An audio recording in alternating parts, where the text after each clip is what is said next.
Welcome back to another episode of Inside of Her C-Suite. We've got a very special episode today. We're gonna go inside of a different type of space. We're gonna play tennis with someone who's gonna kick my butt in tennis. She's the MD of Sovereign Trust, Coreen Van der Merwe. Let's hear why she de-stresses this way. Hi, Coreen, how are you? Good morning, Timothy. Good morning. morning. What are you? I'm awesome. I'm really excited. Actually, I'm a little nervous because, I heard you're really good with your backhand. Oh my word. You better be nervous. I'm ready for you. I've been practicing all week. So you use tennis to de-stress because your position at Sovereign Trust is a high intensity type of position, right? Yes. No, it is. I have to do my exercise 3 to 4 times a week for at least 45 minutes to an hour because otherwise my husband sends me to the running course. What are some of the pressures you deal with on a daily basis that exercise helps you deal with?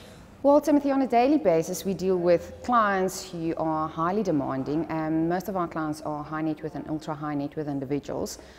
So my biggest stress is time management, to find the time to actually sort out all the affairs of our clients and to provide tax advice, to also run the office. Because I'm not just MD, I'm also giving advice to our clients. Now, your Sovereign Trust is a international conglomerate. I mean, it's a big business. You guys have an office in Hong Kong, all throughout the world, Singapore.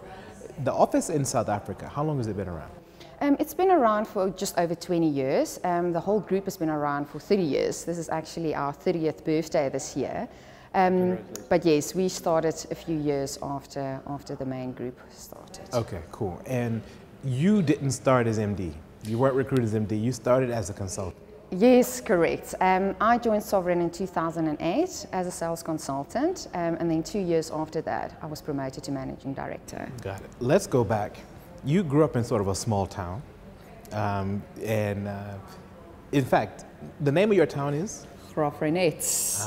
And where exactly is this? It's in the Karoo. It's the most beautiful town in the Karoo. Cape Dutch buildings, lots of vineyards. It's a bit dry now, but it's so pretty. And your offices now are in the waterfront. So coming from this Karoo area to the waterfront is a long journey. Take us through the first step when you left the Karoo. Was that to go to varsity at Stellenbosch? Yes, so I actually decided when I was about 10 years old that I want to study law. And then during my high school career, I decided, well, Stellenbosch is the place that I want to study. At 10 years old, you knew what you were going to study? It's amazing. I don't know where that came from, but I just knew. Yes, so I joined Stellenbosch University and I started out with a straight OLB. After 4 years, I decided I want to do a master's, and I did it in commercial law without knowing at the time that it's actually going to help me a lot in my future career at Sovereign Trust. You are sort of small, petite. I'm imagining as an 18-year-old girl moving from the Karoo to Stellenbosch. Was it a big leap for you? I mean, it was a massive leap for me. It's only me and my sister in our family, and I was missing her a lot. I mean, I'm a girl from a small town. My mom and dad was involved in my daily life, and then suddenly I'm in a residence where there's 160 kids who I've never met. So it was quite scary. And then you also go to these classes where, as we used to be 30, 40 children in a class, and now suddenly you 200 to 400 kids in a class. So it was very intimidating. Wow. And then when you got on the campus, how did you start developing the other side, beyond law? The personal leadership stuff? Did you volunteer for programs? Did you lead in various class activities? How did you? Yes, I got myself involved in all sorts of activities very early. I think if you come from the Karoo, everyone helps everyone. So they teach you quite a nice supporting culture there. So I got involved with all the committees, initially in the residences itself, and then I also I played tennis quite a bit, so I got myself involved with the tennis committee. Within the law school itself, I didn't really join any committees back then. I just really wanted to focus on the academics at the time. But I was pretty busy after my first year at Stellenbosch, so I realized you actually can't do too much. Now, when you graduated, your first job, take us back to your first job. All right, so I did my articles at a medium-sized law firm in Cape Town itself called Harold Gee Attorneys. And I mean, there they teach you everything from drafting up a summons, how to do litigation. I was involved in lots of taxi accident litigation work, and that was very interesting, and we had some very humorous moments doing the pre-consulting with the taxi drivers and with the witnesses. And then I spent usually within these law firms, you spend 4 to 6 months in each department. So I did a bit of litigation, labor law, which was a real passion for me at the time. I did a bit of conveyancing, I didn't like that at all. And then just some legal drafting as well. So the leadership bug, when did it bite you? I don't think it was actually a specific moment. I think it's got a lot to do with your personality. You really inspire people or you're leading people by example. So it was never something that I actually thought of. I want to be a leader and I want people to look up to me. I think it just came naturally. What are some tips you can give young women who want to be in your position? I think you have to work smart. Everyone thinks it's about working hard or working harder than the person next to you, but everyone only has 24 hours in a day. So it's really about working as smart as you can. Time management is very important. Have a proper diary. I mean, it sounds so simple, but write down the things that you need to get through. And when you feel overwhelmed, just start with the most difficult thing that you have to do today and get that off your to-do list. And you will actually feel quite empowered after that, and the rest will just follow so much easier. Got it.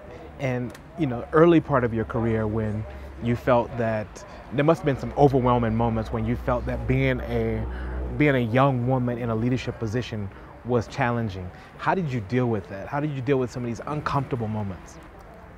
I think you just hit the road. I would put on my running shoes and I would go for a run, and it's amazing how that gives you perspective without actually thinking about the things that bother you. But you have to really go sit down and think about what are the things that's making you stress at that particular point in time, and then address it. I think take it by the horns, and sometimes people are scared of discussing uncomfortable topics, but if something is bothering you, rather get it out in the air and deal with it than letting it hang and just build up. So I'm starting to get nervous because I know we're going to play tennis in a moment. Let's head towards that way.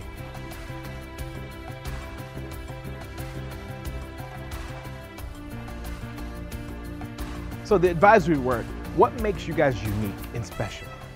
I think our biggest advantage is the fact that we've got 26 offices around the world. So we give clients choice. If they want to expand their businesses overseas, we won't force them to only set up a Hong Kong company and a Hong Kong trust, for example. I mean, if they want a Gibraltar company for whatever reason, we can offer that. If they want to be in Mauritius, we can offer that. So it's really offering them a much wider choice compared to our competitors. And what are you seeing on the continent? Some of the trends, some of the sort of investor relations, infrastructure type of setup trends on the continent? Yeah, I think the times where clients just went offshore because they want to hide money and they want to save on taxes, that's long gone and over. People really want to have offices on the ground. They want to give it substance. They go overseas because they either want to have access to a bigger consumer market, or it's because they maybe want to cut on operational costs or labor costs. It might be a reputational issue. It's a lot easier to find an international investor to put money in a Hong Kong company, for example, compared to a South African company. So there are legitimate reasons nowadays for clients to expand and set up structures overseas. Got it. And in South Africa, is it still a spot where you find it very attractive? And if so, what are some of the other attractive spots across the continent? I think Mauritius is still a very popular jurisdiction for South Africans just because it is close to home. It's very easy to set up offices, employ staff in Mauritius. But recently the double taxation agreement between South Africa and Hong Kong has been ratified. So we also see that there's a trend in setting up shop in Hong Kong, which is a lot more expensive, but it seems to be working for our clients. Let's head down. We're getting closer to the tennis court. I'm getting a little bit more nervous. I can hear it from the laugh. What's your strength when you play tennis? Is it your serve, your backhand? What's your strength? No, it's my patience. I'm not a very strong girl, you'll see, but I've got lots of patience. My parents used to say, Coreen, why do you make us suffer next to the tennis courts? We are so nervous when you play because we just never see you hit a winner, and that's actually true. But I'm really, really patient. At the end of the day, I will get you. So your style is sort of the opposite of Serena. You just keep volleying back and forth until the person crashes. The complete opposite of Serena. What lessons do you have What lessons do you have that you can take from tennis to apply to business? Is that the patience dynamic? It's definitely that. I mean, as a young kid, when I still had lots of time to practice, I would go to a wall at our house or at the school, and for an hour every day, I would just hit the ball. And there's a saying, it's not mine, it's actually Gary Player's: the harder you practice, the luckier you get. And I really believe that. And what message do you have for young professionals who feel like, I'm struggling to get over that hurdle and get to that sort of senior leadership level? Use your tennis background to inspire these young people. I think don't lose your patience. If you're really passionate about it, that will come through. I think it's that energy that you show people, and you will be noticed. Just don't give up so quickly. I think the younger generations, they are into instant gratification. They need to be patient. These things, to become successful, you need to give it your all, and it's not always going to be that quick and that easy. Interesting. But you have to give us one last sort of tactical tip. When you're on the court and you see your opponent, how do you identify weakness? Well, I actually look at the size of their tennis bag. I mean, that is so silly, but often the size of the tennis bag tells me how good they are. And sometimes I'm wrong, sometimes I'm right. Sure. But yeah. So this idea of being patient through the transaction also is important. Instead of judging early, letting the conversation, letting the relationship unfold naturally. Yes, exactly. I mean, you can't judge your clients on the way that they dress when they walk into the office. Some of our clients come in with their civvies. They might have a t-shirt on and their pluckies. Other clients come in all suited up. And it doesn't mean that those guys are the more successful clients that we deal with. It really comes down to the whole process. Are they rushing into something? Are they asking the right questions? I mean, it is very important in our industry to understand your tax obligations, your legal obligations when you set up shop internationally. And the clients who start to ask those questions are really the guys who we know are serious about doing things properly. Okay. Well, let's just see how serious I am. This is it. Can we go and get changed quickly? Yes, let's do All right, that. cool. Let's go.